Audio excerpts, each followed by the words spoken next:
السلام علیکم ورحمۃ اللہ وبرکاتہ. ان الحمد للہ نحمده ونستعینه ونستغفره ونؤمن به ونتوکل علیہ ونشهد ان لا الہ الا اللہ واشهد ان محمدا عبده ورسوله. اما بعد. اعوذ باللہ من الشیطان الرجیم. بسم اللہ الرحمن الرحیم. وعرضوا على ربك صفا لقد جئتمونا كما خلقناكم اول مرة بل زعمتم أن لن نجعل لكم موعدا ووضع الكتاب فترى المجرمين مشفقين مما فيه ويقولون يا ويلتنا ما لهذا الكتاب لا يغادر صغيرة ولا كبيرة إلا أحصاها ووجدوا ما عملوا حاضرا ولا يظلم ربك أحدا. حضرات گرامی، آج کے قیام اللیل میں سورۃ الکہف، سورہ مریم، سورہ طٰہٰ پڑھی گئی. سورۃ الکہف جس سے شروعات ہوئی، اللہ کے پیارے رسول حضرت محمد مصطفیٰ صلی اللہ علیہ وسلم نے جب اعلان نبوت فرمایا تو یہودی جو نبی کریم صلی اللہ علیہ وسلم کو نبی ماننے سے انکار کرتے تھے اور آپ کی دشمنی میں اور عداوت میں وہ پیش تھے، ان کے علماء کا ایک بڑا وفد مدینہ منورہ آیا نبی کریم صلی اللہ علیہ وسلم کے سامنے. اس نے سوال کرنے کے لیے، اور اس نے کہا کہ اے محمد صلی اللہ علیہ وسلم، ہم آپ سے 3 سوال کرنے جا رہے ہیں اور ان سوال کا جواب ایک نبی کے علاوہ کوئی دے ہی نہیں سکتا. آپ نے کہا بتاؤ. انہوں نے کہا 3 سوال. پہلا سوال یہ ہے کہ وہ کون لوگ تھے جو 300 سال تک سوتے رہے. دوسرا سوال روم کیا ہے. اور تیسرا سوال وہ کون بادشاہ تھا جو مشرق گیا اور مغرب گیا. ایک نبی کے علاوہ اس کا جواب کوئی نہیں دے سکتا. اللہ کے نبی نے فرمایا کہ میں کل جواب دوں گا. وہ لوگ ٹھہر گئے. اللہ کے نبی صلی اللہ علیہ وسلم وحی کا انتظار کر رہے ہیں، اور آپ سب کو معلوم ہے کہ ہمارے نبی حضرت محمد مصطفیٰ صلی اللہ علیہ وسلم کی خصوصیت کیا ہے. وما ينطق عن الهوى ان هو الا وحی یوحى. محمد صلی اللہ علیہ وسلم اپنی مرضی سے کچھ نہیں بولتے، وہ جو بھی بولتے ہیں اللہ کی وحی ہوتی ہے. اب اللہ کے نبی صلی اللہ علیہ وسلم کو انتظار ہے کہ جبریل امین آئیں گے اور اللہ رب العزت ہمیں جواب دے دے گا، اور ہم ان یہودیوں کے علماء کو یہ جواب دے دیں گے. مگر کل بیت گیا، وہ لوگ آ گئے اور انہوں نے کہا کہ محمد جواب دو. آپ نے کہا کہ میرے اوپر ابھی وحی نہیں آئی ہے. وہ لوگ ہنسنے لگے. کہا کوئی بات نہیں، کچھ مہلت مانگ لو. آپ نے کہا 1 ہفتے کے بعد. انہوں نے کہا ٹھیک ہے، 1 ہفتے کے بعد. اور ہنستے ہوئے گئے اور اپنے علاقوں کے اندر انہوں نے شور مچانا شروع کیا. دیکھا ہم نے 3 سوال کیے تھے اور اس کے جواب کو دے نہیں پائے. 1 ہفتے کا ٹائم دیا ہے، چلو دیکھ لیتے ہیں. 1 ہفتہ گزر جاتا ہے، اللہ کے نبی کے اوپر کوئی وحی نازل نہیں ہوتی. پھر وہ یہودیوں کا وفد آتا ہے.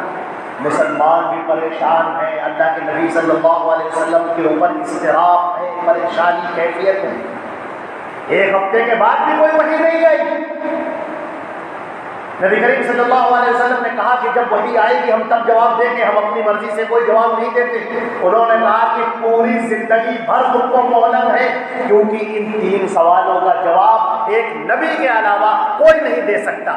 اب تو دھوم مچا دی پورے مدینے میں اور مدینے کے علاقے میں، نجران کے علاقے میں، کہ ہم نے 3 سوال کیے. اب بچہ منتظر ہے. میرے عزیزان محترم، یہاں سے ایک بات ضرور عرض کرنا چاہیں گے اپنی اس بات کو روک کر، کہ اللہ رب العزت کچھ دکھاتا ہے اپنے بندوں کو کہ عسیٰ ان تکرہوا شیئا وہو خیر لکم. ہو سکتا ہے تم کسی بات کو ناپسند کرو اور اسی میں تمہارے لیے خیر ہو. وعسیٰ ان تحبوا شیئا وہو شر لکم. اور ہو سکتا ہے تم کسی بات کو ناپسند کرو، اسی میں خیر ہو، اور تم کسی بات کو پسند کرو اور وہ تمہارے لیے شر ہو. واللہ یعلم وانتم لا تعلمون، اللہ جانتا ہے اور تم نہیں جانتے۔ اب ہوا یہ کہ اللہ کے نبی صلی اللہ علیہ وسلم کے اوپر جب وحی نازل ہوئی تو آپ کو سب سے پہلا جو قرینہ سکھایا گیا وَلَا تَقُولَنَّ لِشَيْءٍ إِنِّي فَاعِلٌ ذَلِكَ غَدًا إِلَّا أَن يَشَاءَ اللَّهُ، تم کوئی کام مت کہو کہ ہم کل کریں گے، یہ کہو کہ اگر اللہ نے چاہا تو کل کریں گے۔ ایک تو مسلمانوں کے لیے، ایمان والوں کے لیے تنبیہ کہ اے مسلمانوں، تمہارا ہر فعل، تمہارا ہر عمل، تمہارا ہر معاملہ اللہ رب العزت سے وابستہ ہونا چاہیے، تمہارا توکل، تمہارا بھروسہ صرف اللہ کی ذات پر ہونا چاہیے۔ اور خیر کا پہلو یہ نکلا کہ ادھر وہ لوگ جو اعلان کر رہے تھے ہر کان منتظر تھے کہ کیا جواب آتا ہے، اور وہ کہہ رہے تھے کہ اس کا جواب ایک نبی کے علاوہ کوئی دے نہیں سکتا۔ اور جب جواب آیا یہ سورۃ الکہف جو نازل ہوئی ہے، اللہ اکبر، یہودیوں کے علماء جو آپس میں اختلاف کرتے تھے اور ان کے جو اقوال تھے قرآن پاک نے ان کو بھی واضح کیا۔ 7 تھے، 8واں، 5 تھے، 6 پورا روح کے بارے میں وہی الفاظ استعمال کیے جو تورات کے الفاظ تھے، اور ذوالقرنین کا جو تذکرہ کیا اس میں وہ راز بتا دیا جو راز یہودیوں کے ہاں سینہ بسینہ چلا آتا تھا۔ ذوالقرنین بادشاہ کا ذکر کہ انہوں نے ایک دیوار بنا دی تھی اور دیوار کے اس پار یاجوج اور ماجوج ایک پوری قوم ہے۔ ہمارے نبی صلی اللہ علیہ وسلم نے ایک مرتبہ فرمایا، کہا کہ آج ویل للعرب من شر قد اقترب، ہلاکت اور بربادی ہو جائے عرب کے لیے اس شر سے جو قریب آ گیا۔ ردم اليوم من ردم یاجوج و ماجوج فتح اليوم من ردم یاجوج و ماجوج، آج یاجوج ماجوج کا ایک حصہ اتنا کھل گیا۔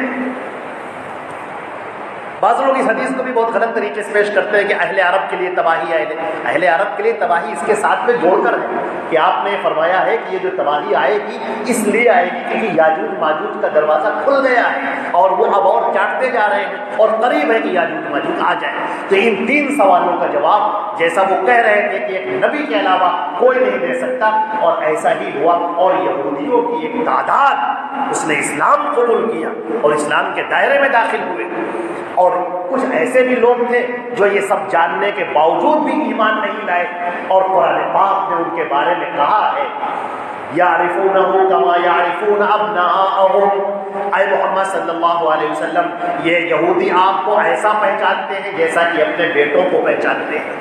بہرحال یہودیوں کا ایک بڑا تذکرہ ہے، قرآن پاک نے اس کے اندر ایک بات ذکر فرمائی ہے وَعُرِضُوا عَلَىٰ رَبِّكَ صَفًّا لَقَدْ جِئْتُمُونَا كَمَا خَلَقْنَاكُمْ أَوَّلَ مَرَّةٍ، اور جب قیامت قائم کر دی جائے گی سارے لوگ اللہ کے سامنے کھڑے ہوں گے، صفیں لگائے ہوئے سب کے سب، آج ہم جیسے ہی تم کو ہم نے پہلے پیدا کیا تھا ویسے ہی آج کھڑا کر دیا ہے اپنے سامنے۔ تم ننگے پیدا ہوئے تھے، بدن پر کوئی کپڑا نہ تھا، غیر مختون پیدا ہوئے تھے، اسی طریقے سے آج کھڑے ہو جاؤ گے۔ اما عائشہ صدیقہ رضی اللہ تعالیٰ عنہ نے ایک سوال کیا تھا اللہ کے نبی صلی اللہ علیہ وسلم سے کہ قیامت کے دن جب سب لوگ برہنہ ہوں گے تو لوگ ایک دوسرے کو دیکھ رہے ہوں گے، آپ نے فرمایا عائشہ الامر اشد من ذلک، معاملہ تو اس سے کہیں زیادہ سنگین ہوگا، اور سب سے پہلے حضرت ابراہیم علیہ السلام کو کپڑے پہنائے جائیں گے اور اس کے بعد مومنین کو کپڑے پہنائے جائیں گے۔ اللہ نے فرمایا بل زعمتم، تمہارا خیال یہ تھا کہ ہم تم کو مرنے کے بعد زندہ نہیں کریں گے، اپنے سامنے کھڑا نہیں کریں گے، تم گناہوں پر گناہ کرتے رہے اور تمہیں یہ خیال تک نہ آیا کہ تمہیں ہمارے سامنے کھڑا ہونا ہے اور کھڑے ہو کر حساب دینا ہے۔ قرآن پاک نے اس کو کہا ہے جو آج بھی پڑھا گیا ہے وَكُلُّهُمْ آتِيهِ يَوْمَ الْقِيَامَةِ فَرْدًا، کل ہر ایک تنہا اللہ کے سامنے کھڑا ہوگا اور اپنا حساب دینا ہے۔ وَأَمَّا مَنْ خَافَ مَقَامَ رَبِّهِ وَنَهَى النَّفْسَ عَنِ الْهَوَىٰ فَإِنَّ الْجَنَّةَ هِيَ الْمَأْوَىٰ، اور وہ جو اپنے رب کے سامنے کھڑا ہونے سے ڈرا اور اپنے دل کو خواہشات نفس سے جس نے روکا، جنت اسی کا ٹھکانہ ہوگا۔ اللہ کے سامنے کھڑے ہونا ہے اور ہمیں اپنا حساب دینا ہے۔ دنیا کے اندر ہم یہ کہہ دیا کرتے ہیں کہ ہم تو فلاں کی پیروی کرنے والے ہیں، ہم فلاں امام کے پیچھے چلنے والے ہیں، فلاں پیر کے پیچھے چلنے والے ہیں، فلاں کا شجرہ ساتھ میں ہے۔ کتنے لوگ مر جاتے ہیں تو شجرہ رکھاتے ہیں، سینے کے اوپر شجرہ لکھا جاتا ہے۔ اللہ تعالیٰ فرماتا ہے کلہم آتی یوم القیامت فردا، کل ہر ایک تنہا اللہ کے سامنے کھڑا ہوگا اور اپنا حساب دے رہا ہوگا، اور اس وقت کیا معاملہ ہوگا؟ روٹے کھڑے ہو جائیں، دل دہل جائے۔ اللہ تعالیٰ نے فرمایا هل أتاك حديث الغاشية وجوه يومئذ خاشعة عاملة ناصبة تصلى نارا حامية، کیا تمہیں ڈھانپ لینے والی چیز کے بارے میں خبر پہنچی جس روز چہرے ڈرے ڈرے ہوں گے؟ محنت کرنے والے، عبادتیں کر کر کے تھک جانے والے، اللہ محنت کرنے والے، عبادتیں کر کر کے تھک جانے، عاملۃ ناصبہ تصلیٰ نارا حامیہ، بھڑکتی ہوئی آگ میں ڈال دیے جائیں گے۔ ہائے ہائے، نمازیں پڑھنے والے، ذکر کرنے والے، روزہ رکھنے والے، صدقات اور خیرات کرنے والے، حج اور عمرہ کرنے والے، اللہ اکبر۔ اللہ تعالیٰ فرماتا ہے جہنم میں ڈال دیں گے، اور سورہ کہف کے اندر اس کا جواب دیتا ہے کیوں ڈال دیں گے، کیا وجہ ہوگی؟ قُلْ هَلْ نُنَبِّئُكُمْ بِالْأَخْسَرِينَ أَعْمَالًا، اے نبی آپ کہہ دیجئے کیا ہم تم کو بتائیں کہ سب سے زیادہ محنت کرنے کے باوجود خسارے میں رہنے والے، نقصان میں رہنے والے کون لوگ ہیں؟ الَّذِينَ ضَلَّ سَعْيُهُمْ فِي الْحَيَاةِ الدُّنْيَا، جن کی ساری محنتیں اسی دنیا کے اندر برباد ہو گئی، وَيَحْسَبُونَ أَنَّهُمْ يُحْسِنُونَ صُنْعًا، اور وہ یہ سمجھ رہے تھے کہ ہم بڑا اچھا کر رہے ہیں۔ کتنے ہی لوگ نمازیں پڑھنے والے، عبادتیں کرنے والے، روزے رکھنے والے، حج اور عمرہ کرنے والے، صدقات کرنے والے، تلاوت کرنے والے، ذکر کرنے والے، اللہ کے سامنے رونے والے، رو رو کر داڑیاں تر کرنے والے۔ اللہ فرماتا ہے فَلَا نُقِيمُ لَهُمْ يَوْمَ الْقِيَامَةِ وَزْنًا، کل قیامت کے دن ہم ان کے نامۂ اعمال کو رکھیں گے بھی نہیں میزان پر، ان کے نامۂ اعمال کو میزان پر رکھیں گے بھی نہیں۔ فجعل، اور دوسری جگہ مفرد ہے جعلناہ ھباء منثورا، ان کے نامۂ اعمال کو لے کر مانند خاک ہم اڑا دیں گے۔ اللہ نے قرآن پاک میں اس کا جواب دیا ان الدین عند اللہ الاسلام، اے تمام لوگوں سن لو کہ دین اللہ کے نزدیک الاسلام ہے۔ الاسلام کون سا الاسلام؟ الیوم اکملت لکم دینکم، آج کے دن ہم نے تمہارا دین مکمل کر دیا اور اپنی نعمت تم پر تمام کر دی، اور میں ورضیت لکم الاسلام دینا، اور میں الاسلام دین سے تمہارے لیے راضی ہو گیا۔ اب قرآن پاک نے کیا کہا؟ ومن یبتغی غیر الاسلام دینا فلن یقبل منہ، اب اگر کوئی الاسلام کو لے کر کوئی اور طریقہ، کوئی اور قاعدہ، کوئی اور روایت، کوئی اور دین لے کر آئے گا، فَلَن يُقْبَلَ مِنْهُ، اسے ہرگز قبول نہ کیا جائے گا۔ وَهُوَ فِي الْآخِرَةِ مِنَ الْخَاسِرِينَ، اور آخرت میں وہ خسارہ اٹھانے والوں میں سے ہوگا۔ ہائے ہائے، اللہ نے قرآن پاک میں فرمایا یا ایھا الذین آمنوا اطیعوا اللہ واطیعوا الرسول ولا تبطلوا اعمالکم، اے ایمان والو، غور فرمائیے گا ذرا یہاں پر، اے ایمان والو، سوال یہاں پر ایمان والوں سے کیا جا رہا ہے۔ مشرکین اور کفار کی تو بات بعد میں کی جائے گی، مشرکین کی باتیں بعد میں ہوں گی، کفار کی باتیں بعد میں ہوں گی، ان کے لیے نصیحتیں بعد میں کی جائیں گی۔ اے ایمان والو تم پہلے سنو، یا ایھا الذین آمنوا، اے ایمان والو تم سنو، اطیعوا اللہ واطیعوا الرسول، اللہ کی اطاعت کرو، اس کے رسول کی اطاعت کرو، ولا تبطلوا اعمالکم، اور اپنے اعمال کو ضائع نہ کرو، اپنے اعمال کو ضائع نہ کرو۔ میرے پیارے نبی صلی اللہ علیہ وسلم نے فرمایا، حضرت ابو ہریرہ رضی اللہ تعالیٰ عنہ کی روایت ہے، کل امتی یدخلون الجنۃ الا من ابا، میری پوری امت جنت میں جائے گی سوائے اس کے جو جنت جانے سے انکار کر دے۔ صحابہ کرام نے کہا قیل من ابا یا رسول اللہ، صحابہ کرام نے کہا اللہ کے رسول جنت جانے سے کون انکار کرے گا؟ آپ نے فرمایا من اطاعنی دخل الجنہ، جس نے میری اطاعت کی وہ جنت میں جائے گا، ومن عصانی فقد ابا، اور جس نے میری بات نہ مانی وہی ہوگا انکار کرنے والا۔ آپ نے حدیثیں پڑھی، صحیح احادیث پڑھی، سورج کی طرح روشن دلیلیں آپ نے پڑھ لی، اور پھر آپ کہتے ہیں کہ میرے امام کا تو مسلک نہیں ہے، ہمارے دین میں تو نہیں ہے، ہمارے مسلک میں تو نہیں ہے۔ یہ حدیث سر آنکھوں پر یہ حدیث سراحوں پر ہم اس سے بڑی محبت کرتے ہیں، لیکن قول اپنے امام کا مانیں گے، باتیں اپنے امام کی مانیں گے۔ قرآن پاک نے کہا ہے کل قیامت کا دن ہوگا، کلہم آتیہ یوم القیامۃ فردا، ہر ایک اللہ کے سامنے تنہا کھڑا ہوگا۔ اب اللہ نے یہاں پر ذکر فرمایا ہے ان لوگوں کا اللہ کے سامنے کھڑے ہوں گے، اب کیا کہہ رہے ہوں گے؟ ربنا انا اطعنا سادتنا وكبراءنا فاضلونا السبيل ربنا آتهم ضعفين من العذاب والعنهم لعنا كبيرا۔ اے ہمارے پروردگار، ہم نے اپنے بڑوں کی بات مانی، اپنے شیخوں کی بات مانی، مولاناؤں کی مولویوں کی بات مانی، اپنے داداؤں اور پرکھوں کی بات مانی، اپنے اماموں کی بات مانی، اپنے پیروں کی بات مانی، فاضلونا السبيل، انہوں نے محمد مصطفیٰ کے طریقے سے ہم کو ہٹا دیا، اپنا اپنا طریقہ ہمیں دے دیا۔ اے ہمارے پروردگار، ان کو دوہرا عذاب عطا فرما اور ان پر بہت بڑی لعنت داخل فرما۔ عزیزان گرامی، کل قیامت کا دن اللہ نے منظر کھینچا، یوم یعض الظالم علی یدیہ، جس روز ظالم اپنے ہاتھ کو چبائے گا اور کہے گا یا لیتنی اتخذت مع الرسول سبیلا، کاش کہ میں نے رسول کا طریقہ اختیار کیا ہوتا، یا لیتنی لم اتخذ فلانا خلیلا، اے کاش کہ میں نے فلاں کا طریقہ نہ اختیار کیا ہوتا۔ فلاں کے لفظ پر غور کیجئے، قرآن پاک نے اس لفظ فلاں کو ذکر کیا ہے، شاید کہ اس کی تفسیر ابھی آپ کی سمجھ میں نہ آئے، اس کی تفسیر اب سمجھ میں آئے کہ سورہ اعراف کی آیت نمبر 3 اب جب آپ پڑھیں گے اور اسی پر اپنی بات کو ہم ختم کرتے ہیں۔ سورہ اعراف کی آیت نمبر 3، اس آیت کی تفسیر اللہ رب العزت نے فرمایا سارے لوگوں سے اتبعوا، بالکل صاف، اتبعوا، تم پیروی کرو، ما انزل الیکم من ربکم، غور فرمائیے گا، ما انزل الیکم من ربکم، جو تمہارے رب کی طرف سے نازل کیا جا رہا ہے۔ عزیزان گرامی، زیادہ تطویل کا وقت نہیں ہے، ورنہ میں یہود اور نصارہ کی تاریخ آپ کو بتا کر یہ بتاتا کہ یہ اتبعوا کا لفظ کہاں کیوں گیا ہے اور ما انزل کی قید کیوں لگائی گئی ہے، لیکن آپ ذرا دماغ کو وسیع کیجئے۔ اے ایمان والو، اے تمام لوگوں سنو، اتبعوا، تم پیروی کرو، ما انزل الیکم من ربکم، جو تمہارے رب کی طرف سے نازل کیا جا رہا ہے۔ میرا خیال ہے کہ بات مکمل ہو گئی تھی، اتنی بات پر بات ختم کر دینا چاہیے تھا، لیکن یہ قرآن کا اسلوب ہے، یہ اس اللہ کا کلام ہے جو ہمارے دلوں کے اندر کو جانتا ہے، ہمارے دماغوں میں کیا چل رہا ہے وہ جانتا ہے۔